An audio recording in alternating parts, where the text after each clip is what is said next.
तो अब हम कर रहे हैं that is next question, that is practical question number 5। ठीक है बच्चा, ये क्वेश्चन भी इंपॉर्टेंट है, mark it as an important.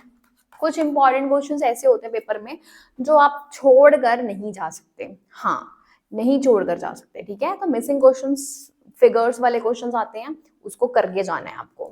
Try करें, मिलकर ट्राई करें। चलो आ जाओ।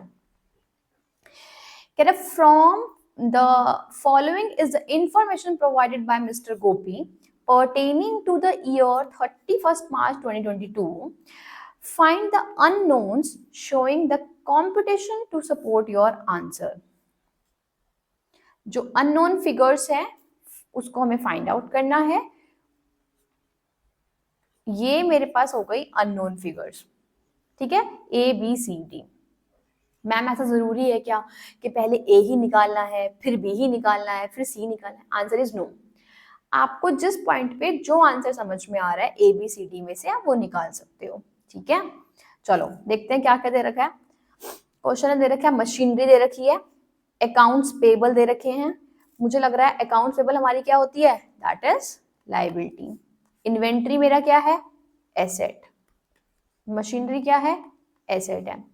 टोटल लाइबिलिटी इंक्लूडिंग कैपिटल, अच्छा टोटल लाइबिलिटी इंक्लूडिंग कैपिटल दे रखी है। ओके, मुझे अगेन एसेट दे रखा है, मुझे अगेन एसेट दे रखा है। उसके बाद कह रहे हैं capital introduce during the year भी बता रखा है, लॉस का फिगर भी बता रखा है 35,000। ओपनिंग कैपिटल दे रखी है 10 लाख, क्लोजिंग कैपिटल दे रखी है। क्वेश्चन ने कहा है आपको ये वाली लाइबिलिटी भी निकालनी है और ये वाली लाइबिलिटी भी निकालनी है। ठीक है, अभी देखते हैं क्या करना है। ठीक है, एडिशनल इंफॉर्मेशन में क्या दे रखा है, ड्यूरिंग द ईयर सेल्स कितने की हो गई, 15,55,000 की was made, out of which 15 lakh has been received। इसका मतलब क्या है, सोच के देखते हैं हम, सोच के देखो इसका मतलब क्या है फ्रेंड्स। उसने बोला कि ड्यूरिंग द ईयर हमारी सेल कितनी हो गई है, ड्यूरिंग द ईयर हमारी सेल हो गई है दैट इज 15,55,000, जिसमें से सिर्फ 15 लाख ही मिले हैं।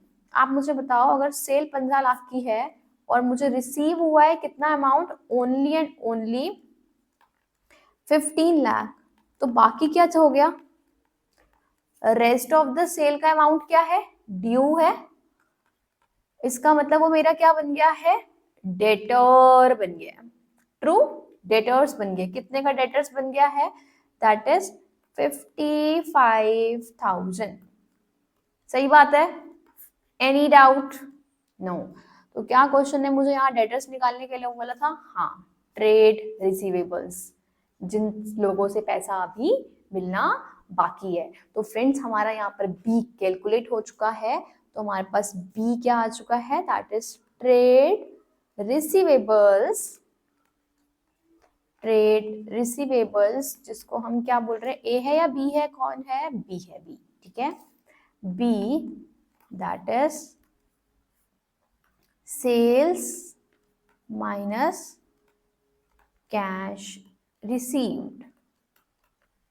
तो सेल्स कितने की है हमारे पास, 15 लाख, 55,000 माइनस कैश रिसीव्ड। तो ये अब मेरे पास क्या आ जाएगा, दैट इज 55,000 का ट्रेड रिसीवेबल्स। डन है, गुड। चलो आगे चलें। आगे क्या कह रहे हैं क्वेश्चन, क्वेश्चन कह रहा है क्लोजिंग कैपिटल निकालनी है और कैश का बैलेंस निकालना है।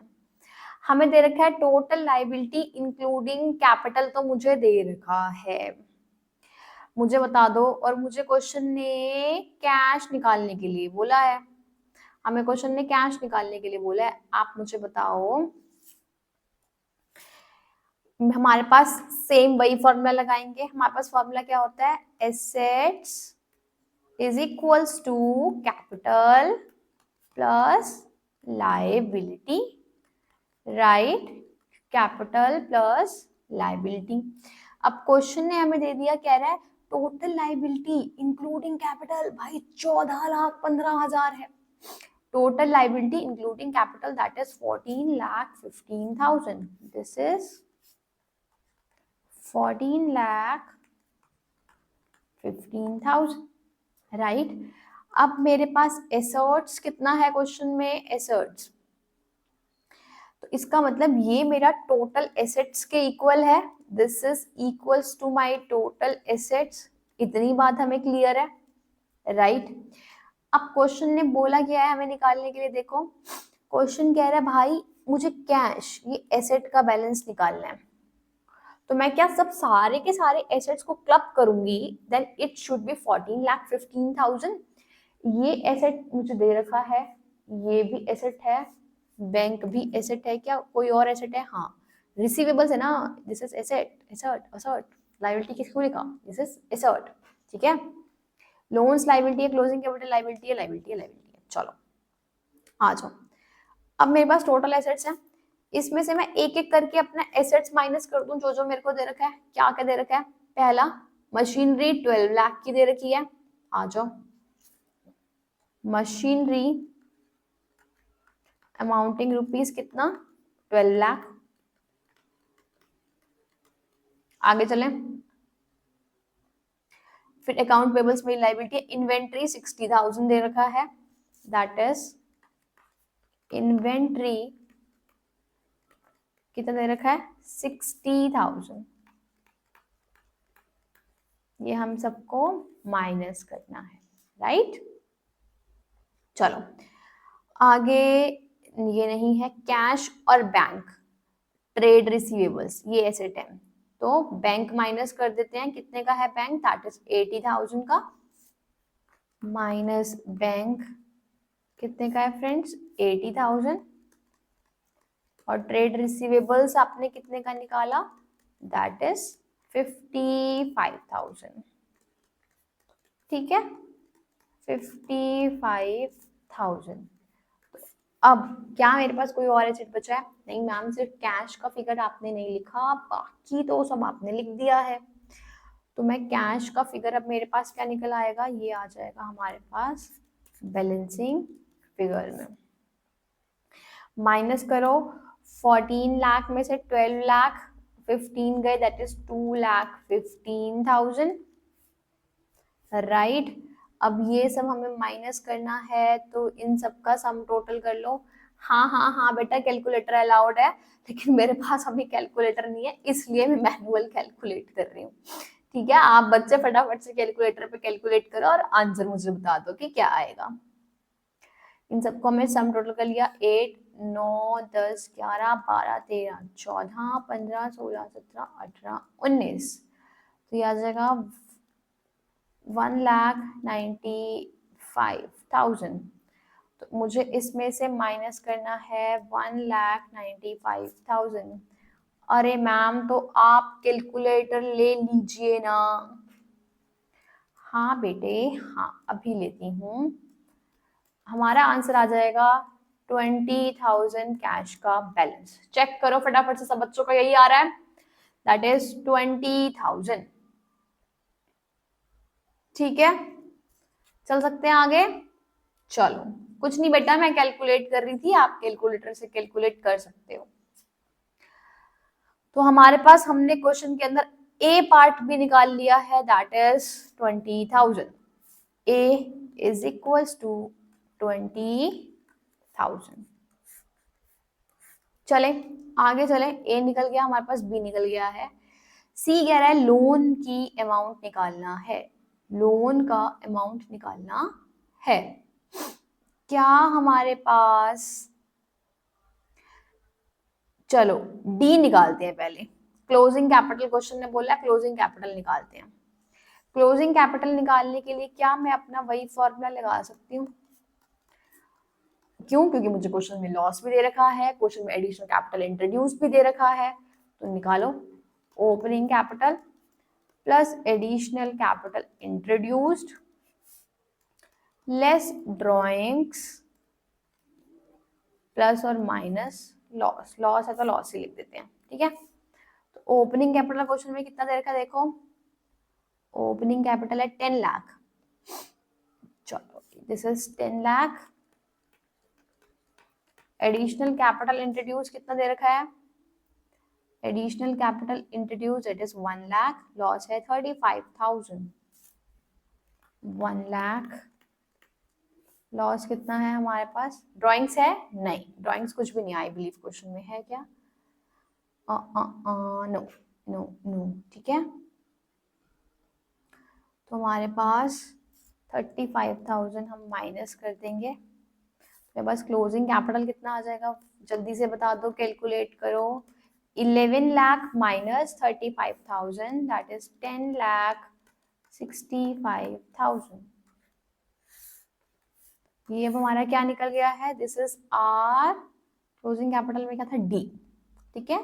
तो आप लिखेंगे D is equal to 10,65,000। Ma'am जैसे आप इतना स्पेशियस कर रहे हो, क्या हमें पेपर में भी ऐसे ही करना है, यस, आपको भी इतना ही खुला खुला काम करना पड़ेगा, ठीक है।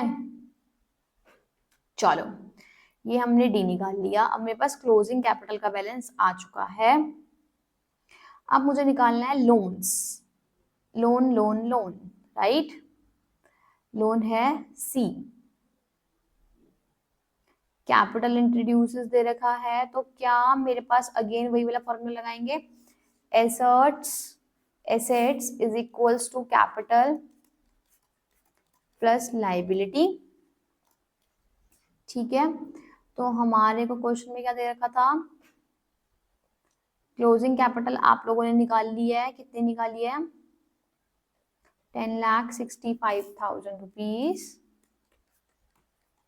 10,65,000 प्लस मेरे पास क्या एसेट्स का बैलेंस है, टोटल एसेट्स भी हम लोग निकाल चुके हैं, राइट। तो ये सी पार्ट हमारा कैसे निकलेगा, मेरे पास मैं सारी लाइबिलिटीज को मर्ज कर सकती हूँ, मेरे पास लाइबिलिटी कितनी है, 1 lakh accounts payable and loans, account payables and loans 1 lakh plus loan को ले लेते हैं सी, और टोटल एसेट्स आप लोगों ने निकाले थे अभी क्वेश्चन में, निकाले हैं क्या, नहीं निकाले,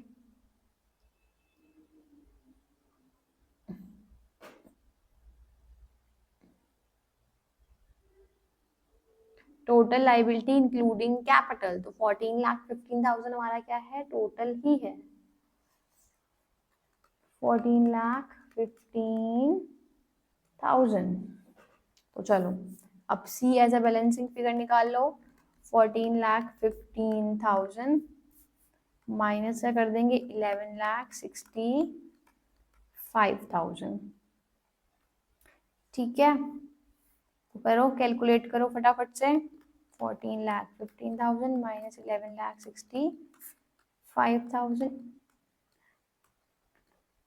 तो ये मेरे पास आंसर क्या आ जाएगा, that is C is equal to 2,50,000। तो वापस लोन क्या आ जाएगा, 2,50,000। क्लियर है फ्रेंड्स, सब बच्चों को क्लियर है, चलो तो ये हमारा खत्म हो गया है important missing questions, missing figures वाले क्वेश्चंस। फटाफट से देख लो किसी को कोई डाउट है, चलो आप लोगों को होमवर्क में क्वेश्चन ट्राई करके आना है, illustration number first, and I hope मैं practical question number first they चुकी हूँ, तो आप करके आना जिन बच्चों ने नहीं करा, ठीक है। तो these are your homework which is very very easy. मिलते हैं नेक्स्ट क्लास में इंपॉर्टेंट क्वेश्चंस